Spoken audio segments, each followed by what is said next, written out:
Yeah, bang, bang. Well, listen, I've just come out of the gym again. I've been there this morning. I've just come back again now. I've done a bit of speedball.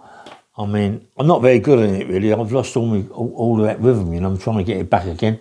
Weights, do you know what? Seriously, I've not touched the bag.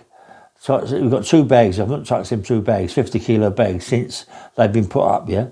All I'm doing at the minute is weights. Now I'm on a speedball. I'm doing weights to get all my strength back on my arms.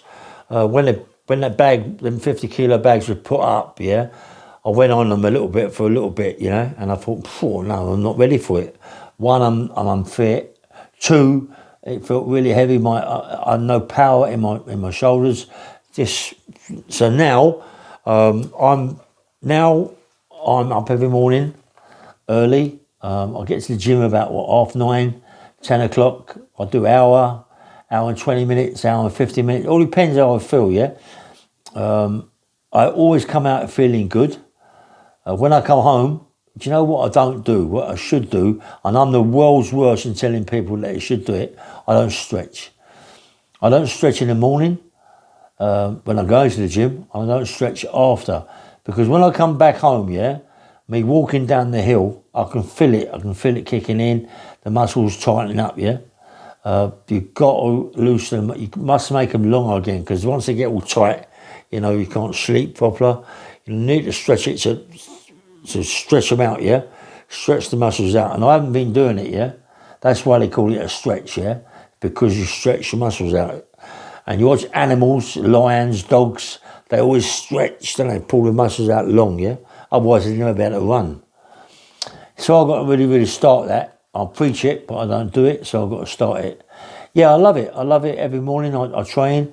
I was just talking about years ago, yeah, which was very, very funny. One of the best fights I've ever had was in prison. When I say best fights, it was fighting everybody that played rugby on the rugby field. And it all started off with Peter Lyons and Micky Blackmore. Them two used to argue 24/7. Micky Blackmore and Peter Lyons. Peter Lyons was tall, 6'3", 6'4", 19 stone. Micky Blackmore, 12'7", 13 stone, 5'8", but a very, very dangerous man, Micky Blackmore. Very dangerous, yeah. And he didn't care. He didn't care who you were, what you were. He'd steam into you. Well, them two were pals, and it kicked off. They went in shouting and screaming. Micky Blackmore pulled Peter Lyons in the middle of the field, rugby field, started digging at him, pointing his finger at him, digging at him, and all of a sudden Peter Lyons went crash, hit him on the chin. They're mates, but it happens. All of a sudden, the Micky Blackmore started, and all fighting, and a lot was running there to stop it, and then all of a sudden, you're all fighting each other. It was a fight. I mean, there must have been 25, I'm not joking, there had to be 20 guys, right, because other people were getting involved. Once we started fighting on the rugby field, started off with about 10 of us, 6 of us, 8 of us, 10 of us, can't really tell, I can't remember, but it's kicked off, yeah, and everybody's fighting, and there were some proper names there, all fighting. I remember Ronnie Bender steaming in. He pulled away though, Lou Swallow, good rugby player, mate. He got involved, he was punching, throwing punches, Terry Millman. It was a good old time.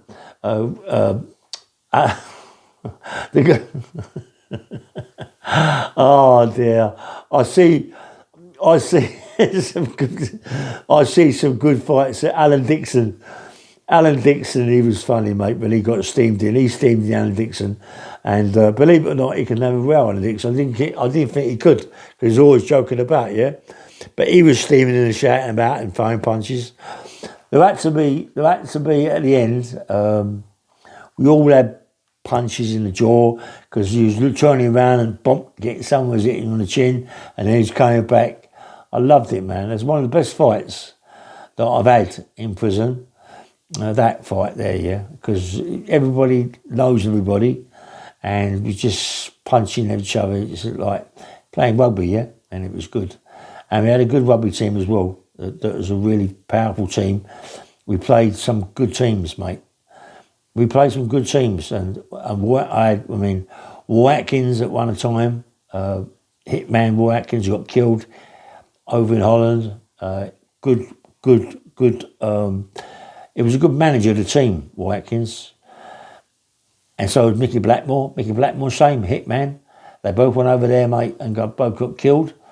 They both got shot dead, mate, over in Holland. Go over there as Hitman. I suppose you're going over to a new country, mate, and you can't go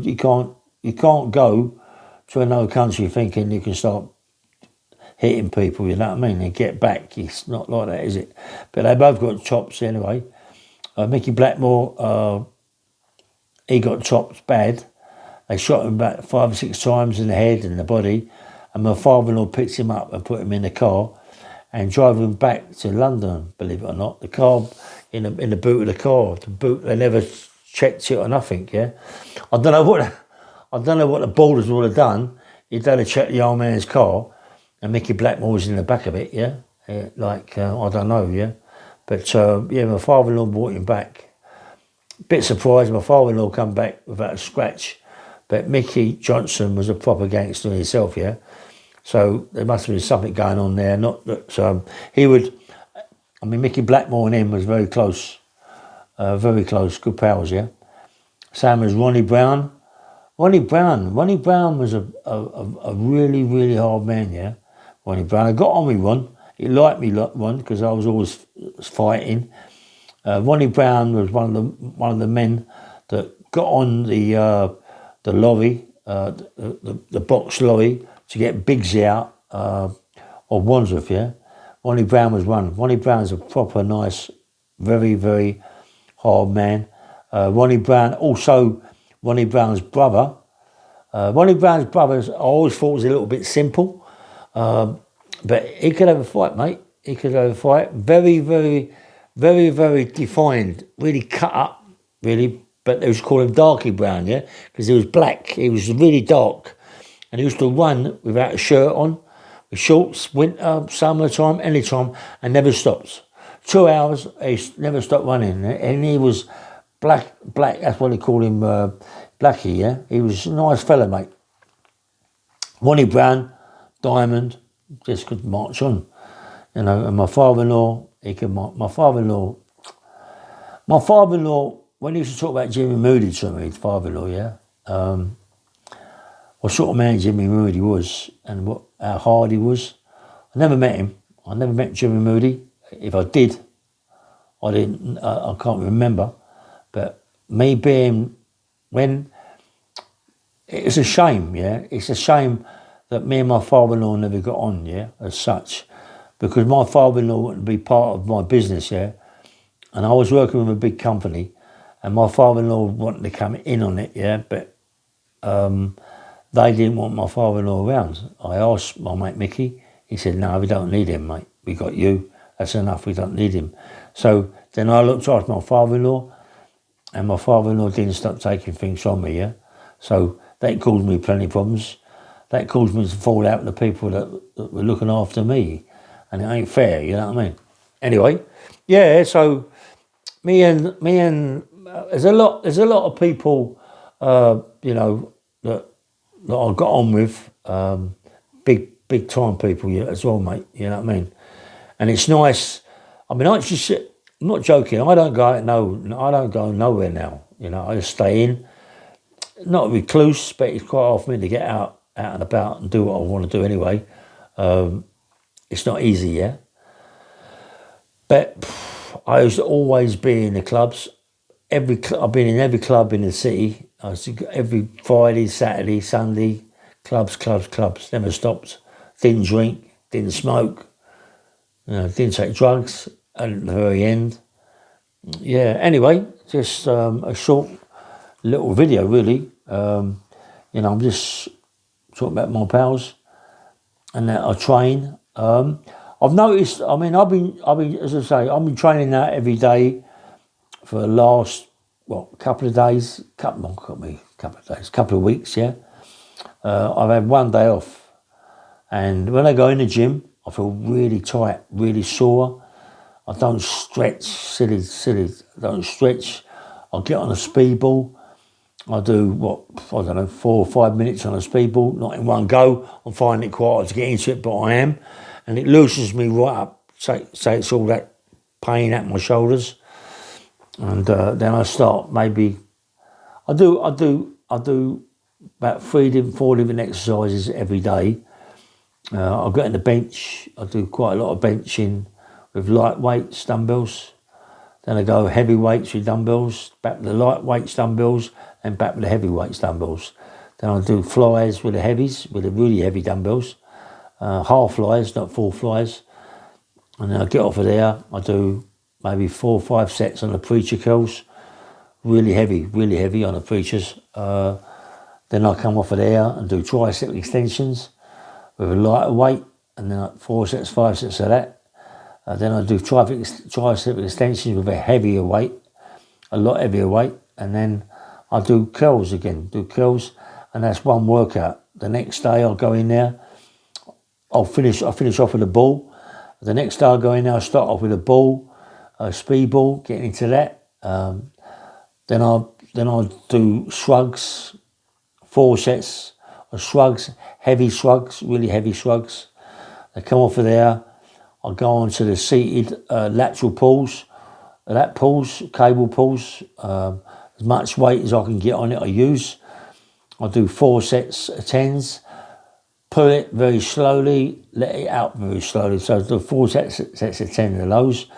I'll get off of there, I do the preachers every day for the biceps, get on the preachers, and I do my bicep curls, and then I do ordinary curls, dumbbell curls, and then I'll get back onto the speed ball, and that's me. Every day, sometimes it can take an hour, sometimes it can take more, because I put a little bit more in. I see something else I should do. I just love it. I just love my training. I don't like, when I wake up in the morning and all aches and pains and deltoids are killing me, on my back, my laterals are killing me, my legs, my glutes, my hams and all that, everything's really aching. And I say to myself, no, I'm going to leave it a day. But when I sit down, have a cup of tea and a bit of porridge, I think, no, what's the point? What am I going to do now? So I'll go to the gym and have a workout. I just want to get really, really fit, like really well in myself. And do you know what would be good? Do you know what would be really, really good? To put a challenge out later on, when I get myself a bit well. I don't think there's many fighters out there my age who are alive still, as happens. Imagine putting a challenge out there, anybody 70 years of age, we're getting together, yeah? There ain't none. I don't think there's none. I don't think there's none out there that train no more. I think they're all retired, sitting in their armchair with their dog and their pipe. You remember that, eh? You know what I mean? But so it'd be nice as a challenge. Like, was it Pete Fury? Like Peter Fury and Micky, that sort of challenge. That'd be fantastic. I mean, that would be really, really good. I've known from Matty Howard at all. I don't know what he's doing. I know he's going about putting my name up again, but that's Matty, innit? That's what he does. He doesn't mean no harm. He just has a drink and shouts his mouth about. That's all he can do, so he's got to do it, innit? Do you know what I mean? He can't do nothing else. Mr. Fish, Mr. Fish is my mate, yeah. I like Fish. He's a diamond, mate. And he's Mr. Fish can have it, yeah. Mr. Fish can have a right fight. Anybody doesn't think he can have a right fight, he kind of stuck. Yeah, Fish is a really, really dangerous man. He can have a right fight with his fists. He isn't a coward. He never backs down for nothing, Fish. I've never seen him back down. When I started off in the scrubs with him, right, I used to see him every day around the yard, running around the yard for half an hour, 3/4 of an hour, non-stop. You know what I mean? Non-stop. And then get in the gym, running around the gym, burpees, leg thrusts, alternative press-ups and all them sort of things, yeah? Never stop. And when I was in the mount with him, even though he caused me plenty of problems, before he caused all them problems, I was to see him around the yards, running around the yards, no problem. Getting in the gym. I was a gym orderly, so I was to get them all at it in the morning, making sure they're doing the right exercises before they go, the warm-up exercises before they're going on the weights, yeah? So I was to get them running, burpees, alternate leg thrusts, press-ups. So I was to get them to do so much, star jumps, everything, yeah? It's for a warm-up, yeah? So love it. And yeah, Fish done it easy. He found it very easy, Fish. Good body. He's very, very strong. And he can have a right fight. Fish, my pal. He's my mate, Fish, yeah? He might be gay. Mind you, the other day he did said that he'd done something. He realises he's changed his life completely. I said on a comment, what is it? You realise you're not gay anymore, Fish, you know? Imagine Fish, yeah? When he had a big party, I think it was a birthday party. He had a massive party. Yeah, there's about a couple of 100 people there. You know, everybody enjoying themselves. And Fish got on the stage, and he said, "Listen, it's about time that I spoke to you, everybody there, and explained to you what I am." Fish just said, "Look, I am gay." And everybody just stopped and said, "Well, we know that, Fish." Everybody said, "We know that anyway. What are you trying to tell us? We know you're gay, Fish." Do you know what I mean? Yeah, it's funny, isn't it? But anyway, he's a good man, Fish. I liked him big time. Anyway, just a little video. There's a few other videos. I'm pleased. I'm pleased that Matt Legg is back on now. Listen, Matt Legg's got a fantastic channel, yeah? He's got a fantastic channel. And what he said today is true. Some of them he's done have got 500,000, half a mil, yeah, views. Seriously, 500,000 views. Yeah, it's fantastic, mate. Do you know what I mean? To do that is good, yeah. But I know he's got a couple of videos he's done who've got 500,000 views. He's very, very clever in talking about his fights and all that. And when he puts them together, the videos together, he puts them together really well. He mustn't get himself in a bit of a tizwas about what people say and what people don't say, and people's videos. Listen, anybody, right, that can get in the ring and fight a world champion who wasn't a world champion at that time, but he become a world champion, AJ, get in the ring and fight with him. You ain't got no worries about anybody. Just forget them people. Just forget the way people... Look, I'm the same. I put things down, people go, "Oh, yeah, listen, I just do what I've got to do. Don't worry about what I do. I do what I want to do." You know what I mean? It's the same with Matt. Matt, do what you've got to do, mate. Don't worry about other people. Just do what you want to do, mate. You know what I mean? You've got it all there. You've got a fantastic channel. Everybody likes you. You're going to go a long way. You're going to write a book. The book's going to sell untold. You know, you've got chances of getting into films. Stop the drinking. Stop the drinking. Don't make excuses about the drinking. Stop it. Just stop it. Yeah, you know what I mean? Don't make excuses about mental health and all that crap. Just stop it, yeah? Yeah, and that's it, you know. Please get back to Matt's channel. It's just started today. You know, get back, give him some views, make him feel a bit comfortable, write some nice comments down. All right, take care. Have a nice day. Yeah, bye.